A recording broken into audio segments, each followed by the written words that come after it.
Consolidation किया market ने और कंसोलिडेशन की रेंज को जैसे ब्रेकआउट दिया तो एक अच्छा खासा मोमेंटम ऊपर की तरफ आपको देखने को मिला। ये प्रीवियस डे की क्लोजिंग था। क्लोजिंग के पास में आप देखिए आज गैप डाउन ओपन हो तो प्रीवियस डे की जो क्लोजिंग है वो रेजिस्टेंस बन गई। जैसे इस प्रीवियस डे की क्लोजिंग को काटा तो अपने लिए एक अच्छा खासा मोमेंटम देखने को मिला था, जो तकरीबन 80-90 पॉइंट के आसपास में एक मोमेंटम था और क्लोजिंग जो देख करके गया है वो अभी अच्छे खासे लेवल पर देखे कर गया है। हेलो दोस्तों, स्वागत है आपका आप ही की यूट्यूब चैनल पर। दोस्तों कैसे हो आप सभी? आशा करते हैं सभी स्वस्थ होंगे, अच्छे होंगे, खुश होंगे। तो दोस्तों Nifty and bank Nifty analysis के एक नए वीडियो में आपका स्वागत करते हैं। दोस्तों भी मैंने निफ्टी का वन डे टाइम फ्रेम का चार्ट लगा के रखा है, तो चलिए चर्चा शुरू करते हैं निफ्टी के चार्ट पर। तो दोस्तों आज निफ्टी जो है क्लोजिंग जो करके गया 26,000 के पास में करके गया है। अगर कल किसी भी कंडीशन में 25,950 के आसपास में ओपन होता है और अगर नीचे की ओर जाता है तो हमारे पास में एक सपोर्ट निकल के आ रहा है। वो निकल के आ रहा है 25,871 के आसपास में, 870 के आसपास में। और वहाँ पे अगर सपोर्ट लेकर वापस ऊपर की ओर जाता तो ये हाई जैसे काटेगा तो अच्छा खासा वॉल्यूम देखने को मिलेगा। अगर कल गैप अप भी ओपन होता है तो अगर गैप अप ओपन होने के बाद में सपोर्ट ले लेता है 26,000 के आसपास में, अगर गैप अप ओपन होता है बहुत बड़ा और नीचे की ओर आता है और सपोर्ट ले लेता है 26,000 के आसपास में, तो वहाँ से अगर यूटर्न लेगा तो अच्छा खासा एक मोमेंटम आपको कल देखने को मिल सकता है। मुझे लगता है कल 100-200 पॉइंट का एक मोमेंटम अच्छा खासा आपको देखने को मिलना चाहिए निफ्टी में। तो चलिए निफ्टी में 50 मिनट के टाइम फ्रेम में देख लेते हैं निफ्टी किस तरीके से क्लोजिंग करके गया और क्या प्राइजेक्शन बना करके गया दोस्तों। तो दोस्तों जैसे कि आप निफ्टी को देख सकते हैं, आज निफ्टी थोड़ा सा गैप डाउन ओपन हुआ। उसके बाद में एक जो फर्स्ट कैंडल थी उसने काफ़ी अच्छा एक लो भी बनाया था। जो लो बनाया था 25,890 के आसपास में। आप देखिए ध्यान से निफ्टी ने जो एक लो बनाया वो प्रीवियस एक रेजिस्टेंस है, देखिए 25,850 से लेकर 25,900 उसी जोन में एक सपोर्ट भी लिया है। आज मार्केट थोड़ा सा नीचे ओपन हुआ, फिर धीरे धीरे करके नीचे की ओर जाने लगा और नीचे के लेवल पर जहाँ पे सपोर्ट बनाया पहले का जो सपोर्ट था उसी जगह पे सपोर्ट बनाया और यहाँ पे कंसोलिडेशन किया मार्केट ने। और कंसोलिडेशन की रेंज को जैसे ब्रेकआउट दिया तो एक अच्छा खासा मोमेंटम ऊपर की तरफ आपको देखने को मिला।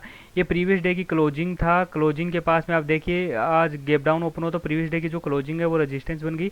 जैसे इस प्रीवियस डे की क्लोजिंग को काटा तो अपने लिए एक अच्छा खासा मोमेंटम देखने को मिला था, जो तकरीबन 80-90 पॉइंट के आसपास में एक मोमेंटम था और क्लोजिंग जो देख करके गया है वो अभी अच्छे खासे लेवल पर देखे कर गया है। तो दोस्तों कल के लिए हमारा क्या ट्रेड ऑफ प्लान होना चाहिए उसके ऊपर अभी बात कर लेते हैं दोस्तों।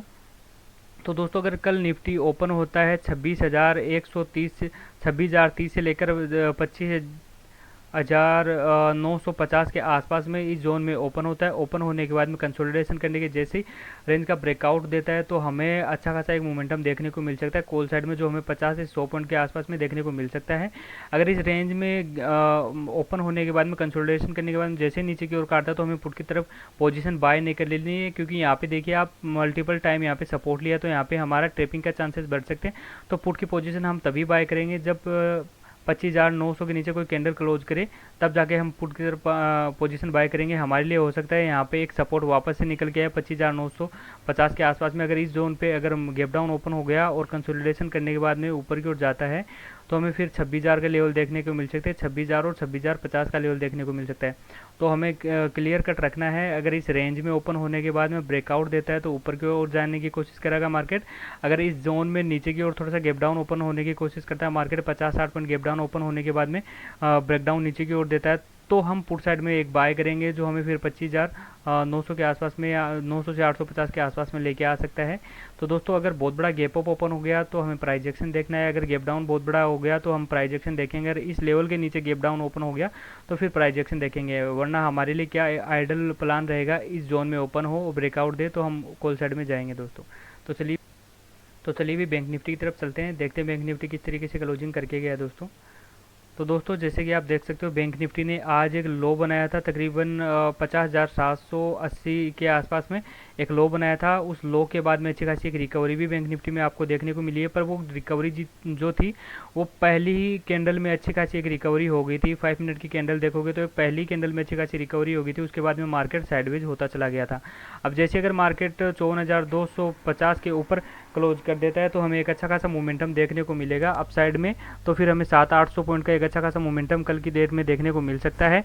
और हमारे लिए भी डेली टाइम फ्रेम में अगर चल के देखते हो तो हमारे लिए 53,770 के आसपास में एक सपोर्ट भी निकल के आ रहा है दोस्तों। तो बैंक निफ्टी भी काफ़ी अच्छी जगह पे क्लोजिंग करके गया है, नीचे से अच्छी खासी रिकवरी भी देखने को मिली है। तो चलिए भी 15 मिनट के टाइम फ्रेम में देख लेते हैं कि बैंक निफ्टी क्या प्राइजेक्शन बना करके गया है दोस्तों। तो बैंक निफ्टी में आप दोस्तों ध्यान से देखोगे तो हमारे लिए जो एक इम्पोर्टेंट सपोर्ट जोन था वो ये जोन था तकरीबन 53,950 के आसपास में एक सपोर्ट जोन था। यहाँ पे देखिए सपोर्ट लिया था मार्केट ने कल, इस जोन के आसपास में ओपन, इस जोन के आसपास में एक बार वापस से सपोर्ट लिया और क्लोजिंग भी इसी जोन के आसपास में करके गया। आज गैप डाउन ओपन हुआ और वापस रिकवरी कर गया और इसी जोन पे सपोर्ट वापस ले लिया। अगर इसी जोन से वापस नीचे की ओर जाता तो हम फिर पुट साइड की तरफ प्लान कर सकते थे, पर इसी जोन पे सपोर्ट लिया, सपोर्ट लेने के बाद में स्लो एंड स्टडी ऊपर गया है। अभी हमारे लिए कल का क्या ट्रेड प्लान होना चाहिए उसके ऊपर अभी बात कर लेते हैं दोस्तों। तो हमारे लिए जो एक रेजिस्टेंस निकल के आ रहा है वो ये लेवल निकल के आ रहा है जहाँ पे इसने रिजेक्शन फेस किया है मार्केट ने, जहाँ पे 2 बार यहाँ पे रिजेक्शन फेस किया है। अभी उसी जोन के आसपास में क्लोजिंग करके गया है। तो तकरीबन 54,200 के ऊपर अगर मार्केट निकलने की कोशिश करता है, 54,200 से 250 के ऊपर जैसे निकलने की कोशिश करता है तो हमें एक अपसाइड का मोमेंटम देखने को मिलेगा। और पुट साइड में हम भी तभी जाने की कोशिश करेंगे जब 53,900 के नीचे कोई कैंडल क्लोज करेगा, तब हम पुट साइड में जाने की कोशिश करेंगे। वरना अगर इस जोन में मार्केट रहा तो साइडवेज हो जाएगा, तो यहाँ पे कोई खास मोमेंटम देखने को नहीं मिलेगा। अगर गैप अप ओपन हो गया 54,250 से ऊपर तो प्राइस एक्शन देखकर ही ट्रेड करेंगे। वरना हमारे लिए क्या आइडल प्लान होगा, वरना इस जोन में ओपन हो, कल इस जोन में ओपन होने के बाद में कंसोलिडेशन करे, कंसोलिडेशन की रेंज को जैसे ब्रेकआउट देगा तो हमारे लिए जैसे 54,200 से 250 के लेवल को ब्रेकआउट देगा तो हमारे लिए 54,500 का एक राउंड लेवल है, वहाँ तक का टारगेट होना चाहिए दोस्तों। तो दोस्तों आज के लिए सिर्फ इतना ही। बाकी अगर वीडियो आपको अच्छा लगा हो तो लाइक करिए, शेयर करिए अपने दोस्तों के साथ। अगर आपका कुछ क्रिया सुझाव रहता है तो कमेंट के माध्यम से दे सकते हैं दोस्तों। Thank you.